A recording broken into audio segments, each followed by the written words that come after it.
My next guest is in Dubai after a stopover following a cycling trip in Sri Lanka when the war broke out and has been stranded there ever since. She's now booked 5 different flights home and every one of them has been canceled. Joining me now is Ene Underwood. She is the CEO of Habitat for Humanity Greater Toronto Area. And Ene, I understand you just heard that update from Global Affairs Canada. What's your reaction?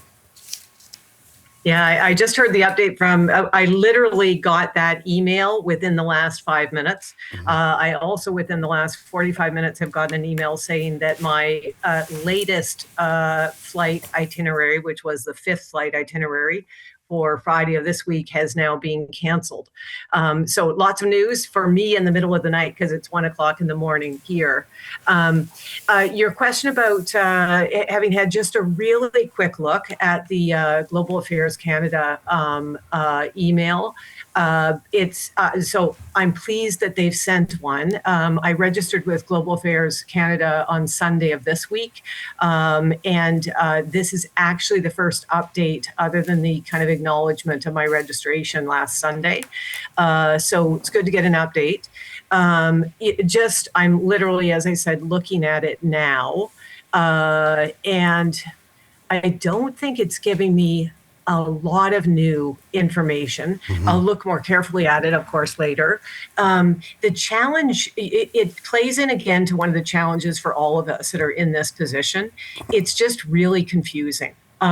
So I see that they're talking about kind of land border options, but they're not offering a lot of advice of, bus versus private taxi. How do we think about those? What do we do when we get there? And so I think that's just the nature of the situation we're in. It just lends itself to a lot of, now what do I do? Questions. Well, and so I'm not sure now what you're going to do. I guess you're just going to keep trying to book a flight. But what have the last few days been like for you there, kind of stranded in Dubai? Yeah, they're a mixture of a lot of things. It's so invariably, as people would anticipate, it can be scary. Saturday night in particular, which for all of us was the first time we had heard and probably experienced missiles and anti-missile kind of defense actions. So Saturday was pretty off-putting, and getting, the equivalent of Amber Alerts in the middle of the night, telling us that, there's missile action, stay away from the windows, stay inside. Of course, that's scary.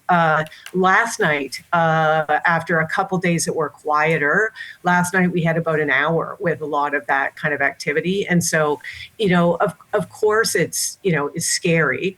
I think for me, the biggest headline is what I said. It's just confusing and ambiguous because, of course, there's so many questions that you're constantly thinking through and trying to weigh, choices around, do I try to spend a lot of money and come up with a different solution here to get out? Do I rely on the airlines to rebook me? How do I rebook?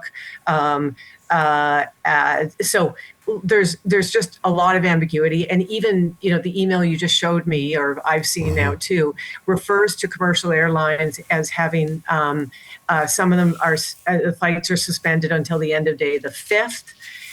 United Emirates, which was what I was going to fly on, has a website that says commercial is suspended until end of day the 7th, and yet on the flight activity website, many of the scheduled Emirates flights are shown to be going. So it's just very, very confusing. And then, Andrew, the other thing I'd say is in the midst of that, it's quite surreal, because when you go outside, which I have now done, and I think many people are increasingly going outside, it just feels pretty normal. You can go buy an ice cream cone. You can go to the mall if you want. Today, I took the subway up to try to go see the Canadian consulate. And there's lots of people out and about. The incredible new Museum of the Future in Dubai, which was open in 2022. It probably is at a fifth of the tourists they usually have, but there's tourists there, and all this in beautiful sunny weather. So it's it's a lot of different feelings. And maybe the other thing I'd say is the feeling I don't have is a concern for my personal safety. That's good. Yeah. So there's some thoughts of, what does it feel like being here? Yeah, and so what are you going to do now? I mean, are you you're just going to kind of figure it out, try and figure out how to get out? Yeah, I mean, the first part of what am I going to do now is I'll keep doing what I have been doing a lot of, which you spend a lot of time on the website, a lot of time kind of networking, and a lot of time kind of, in my case, waiting for a call back from Air Canada. So that will probably be what I do as soon as I finish this discussion. I'll reinitiate outreach to Air Canada. They're quite swamped, even though they're not flying here at the moment.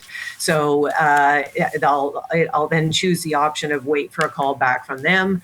Then I'll, talk to them and try to beg and plead and cajole them to see if they can come up with another routing. And I will, now give a bit more thought to the option I have not yet pursued, which is, spending money out of pocket to book an additional flight above and beyond what I've already paid for with Air Canada. Because right now, Air Canada is continuing to just rebook me on other flights at no additional cost. And so, that's another, decision and something I'll need to think through. Lots to think through, but Ene, appreciate you speaking to us and wish you luck in getting back home. Thank you. Ene Underwood, a Canadian stuck in Dubai.